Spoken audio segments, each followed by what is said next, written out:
Shalom sahabat aku dan dia.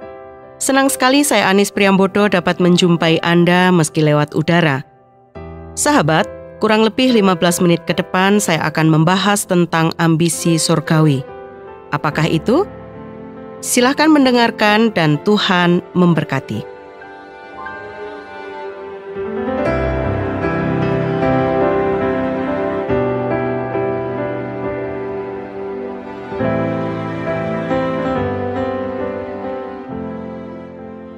Sahabat aku dan dia, kata ambisi menurut Kamus Besar Bahasa Indonesia adalah keinginan, hasrat, nafsu yang besar untuk menjadi, memperoleh, mencapai sesuatu, misalnya pangkat, kedudukan, atau melakukan sesuatu. Namun pada saat ini, saya tidak membahas hasrat itu. Yang saya akan bahas adalah ambisi surgawi. Kolose pasal 3 ayat 1-4 berbunyi demikian. Karena itu, kalau kamu dibangkitkan bersama dengan Kristus, carilah perkara yang di atas, di mana Kristus ada, duduk di sebelah kanan Allah.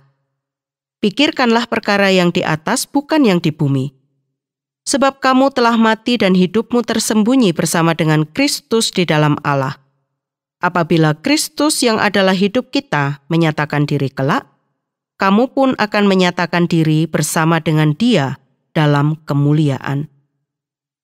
Ambisi surgawi menurut Paulus dalam tulisannya kepada jemaat di Kolose ini adalah mencari perkara yang di atas. Surat kepada jemaat di Kolose ini ditulis oleh Paulus dari dalam penjara. Paulus ingin agar jemaat di Kolose tidak terpengaruh oleh ajaran sesat yang berkembang pada saat itu. Paulus memberi peringatan dan juga pengajaran kepada jemaat di Kolose, dan salah satu pengajaran yang diberikan adalah mengingatkan untuk mencari perkara yang di atas. Pikirkan perkara yang di atas, bukan yang di bumi. Bukan berarti Paulus ingin menekankan bahwa yang di bumi itu tidak penting dan harus ditinggalkan.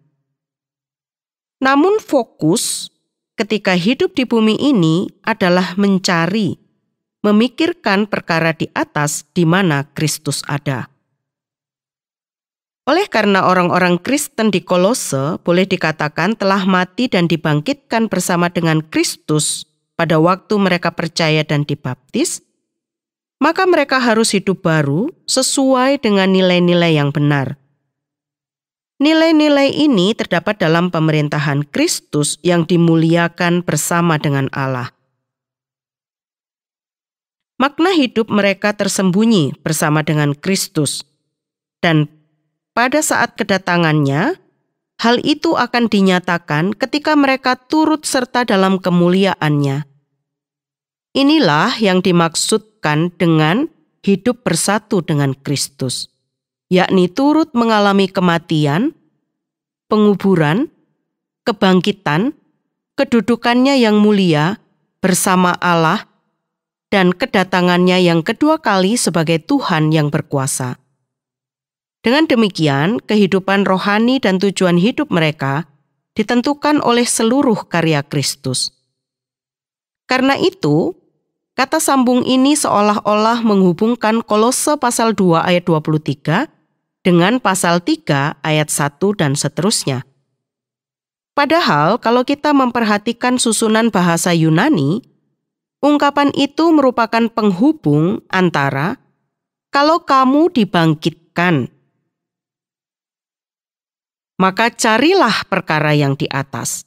Dengan kata lain, bagian awal ayat ini sebenarnya dapat disusun kembali menjadi kamu telah dibangkitkan bersama dengan Kristus, karena itu carilah perkara yang di atas. Ungkapan kalau kamu dibangkitkan bersama dengan Kristus bukanlah suatu ungkapan pengandaian, tetapi menegaskan satu kenyataan yang sudah berlaku bagi orang Kristen di Kolose. Berdasarkan kenyataan tersebut, Rasul Paulus memulai serangkaian ungkapan bersama Kristus. Dan dengan ungkapan tersebut, ia menegaskan bahwa orang-orang percaya telah mengalami sepenuhnya apa yang Kristus alami. Mereka sudah mati, dan hidup mereka tersembunyi bersama dengan Kristus. Dan pada saat kedatangannya, mereka akan tampil bersama-sama dengan Dia. Kamu dibangkitkan bersama dengan Kristus, atau kalian sudah dihidupkan kembali bersama-sama dengan Kristus, dalam terjemahan bahasa Indonesia sehari-hari. Hendaknya tidak ditafsirkan sebagai hidup bersama dengan Kristus atau hidup bersatu dengan Kristus. Dalam konteks ini, tampaknya yang ditekankan ialah bahwa dengan kebangkitan Kristus dari antara orang mati, secara simbolis orang-orang Kristen telah diberi hidup yang baru. Kata memikirkan dalam bahasa Yunani proneo pada teks ini bukan sekedar aktivitas mengingat atau merenungkan sesuatu. Ini masalah meletakkan pikiran pada sesuatu, sebuah orientasi pikiran. Bukan apa yang dipikir, melainkan bagaimana seseorang berpikir. Hampir semua versi bahasa Inggris secara tepat memilih terjemahan meletakkan pikiran pada. Dan selaras dengan poin di atas, kata mencari dalam bahasa Yunani zeteo juga bukan sekedar aktivitas mencari sesuatu yang hilang. Ini tentang apa yang terpenting dan terus dikejar. Lebih ke arah sikap hati daripada aktivitas mencari. Walaupun bukan terjemahan hurufiah, tetapi terjemahan NIV dalam hal ini sangat tepat, meletakkan hati pada. Dua arti di atas juga sesuai dengan bentuk kekinian dalam dua kata imperatif, mencari dan memikirkan. Bentuk ini menyiratkan tindakan yang terus-menerus. Sekali lagi, ini bukan sekedar aktivitas. Ini tentang arah hati dan pikiran. Dalam terjemahan bahasa Indonesia sehari-hari menjadi, haruslah kalian berusaha untuk mendapat. Maksudnya ialah bahwa baik tindakan, kemauan, pikiran, seluruh perasaan dan akal budi hendaknya diarahkan ke surga saja, tempat Kristus memerintah bersama Allah. Perlu disadari bahwa Rasul Paulus tidak menyerukan agar orang Kristen mengabaikan tanggung jawab dan kewajiban-kewajiban mereka di dunia ini.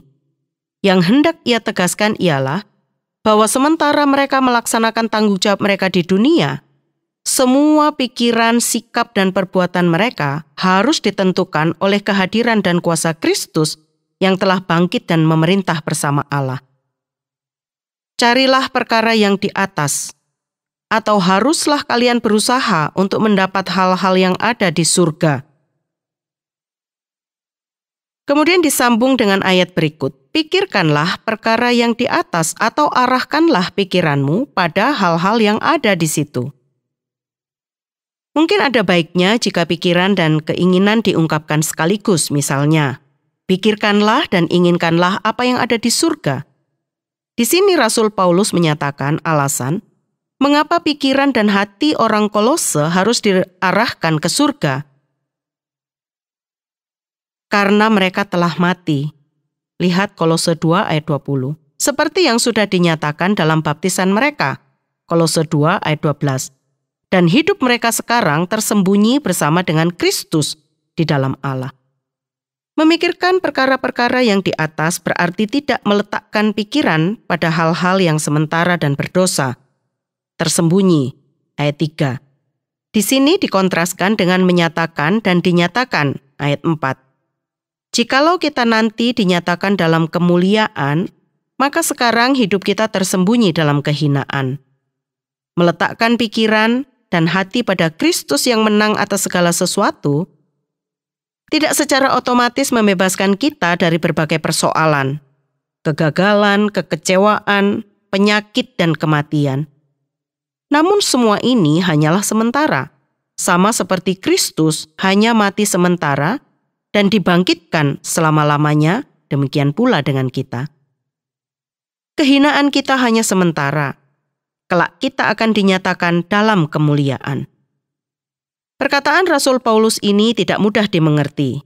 Agaknya kata-kata tersebut mencerminkan pandangan bahwa makna hidup orang percaya masih akan dinyatakan sepenuhnya apabila Kristus menyatakan diri kelak. Ayat yang keempat. Sebelum saat yang dinanti-nantikan itu tiba, hidup mereka tersembunyi sebagaimana kuasa dan kemuliaan Kristus yang sepenuhnya juga belum tampak. Kamu telah mati harus dimengerti dalam arti kiasan dan dapat dikatakan sebagai seolah-olah kalian sudah mati. Kamu telah mati dan hidupmu tersembunyi bersama Kristus di dalam Allah. Mungkin sangat sulit diungkapkan secara memuaskan dalam beberapa bahasa. Hidupmu lebih dari sekedar hidup yang sekarang. Dalam hal ini yang dimaksud adalah hidup sejati yang akan dimiliki oleh orang-orang percaya apabila Kristus menyatakan diri kelak. Namun sulit sekali untuk mengatakan sekaligus bahwa hidup yang sejati ini tersembunyi di dalam Allah dan bersama Kristus. Untuk itu, barangkali kata tersembunyi paling baik dimengerti sebagai belum tampak sepenuhnya. Sesuai dengan penjelasan dalam ayat 4, menyatakan diri kelak bersama dengan Kristus dapat pula ditafsirkan dengan seperti halnya Kristus dan di dalam Allah sebenarnya menunjukkan bahwa Allah yang membuat hidup orang-orang percaya itu belum tampak atau dinyatakan hingga sekarang. Akan tetapi di dalam Allah dapat pula dimengerti sebagai dengan erat hubungannya dengan Allah atau dalam hubunganmu dengan Allah. Jadi hidupmu tersembunyi bersama dengan Kristus di dalam Allah. Kristus yang adalah hidup kita. Dalam bahasa Indonesia sehari-hari diterjemahkan menjadi sumber hidupmu yang sejati adalah Kristus. Ungkapan dalam bahasa Yunani yang diterjemahkan secara harafiah harus dimengerti dalam arti yang seluas-luasnya, bukan saja sebagai sumber hidup, tetapi juga makna dan tujuan hidup yang sejati. Bagi orang Kristen, makna hidup itu hanya dapat ditentukan dalam hubungannya dengan Kristus. Filipi 1 ayat 21. Apabila Kristus menyatakan diri kelak, kamu pun akan menyatakan diri bersama dengan Dia. Diungkapkan dalam bahasa Indonesia sehari-hari menjadi, bila Ia tampak nanti, kalian juga akan tampil bersama-sama dengan Dia. Ini menunjukkan bahwa penampakan Kristus dalam kuasa dan kemuliaan kelak, di mana orang-orang percaya akan ikut serta dalam kemuliaan atau dalam kebesarannya. Dalam hal ini, kebesaran Kristus adalah penyataan dirinya yang terakhir sebagai Tuhan seluruh umat manusia. Kamu pun akan menyatakan diri bersama Dia dalam kemuliaan. Atau kalian juga akan tampil bersama dengan Dia dalam kebesarannya. Rasul Paulus menyerukan agar orang-orang Kolose hidup sesuai dengan prinsip-prinsip Kristen. Bukan kembali kepada prinsip-prinsip lama yaitu hukum Taurat yang mengikat ataupun ibadah buatan manusia. Sebagai jemaat Kristus telah dihidupkan kembali bersama-sama dengan Kristus. Apa yang telah terjadi dalam diri mereka harus nyata pengaruhnya dalam hidup dan perbuatan mereka.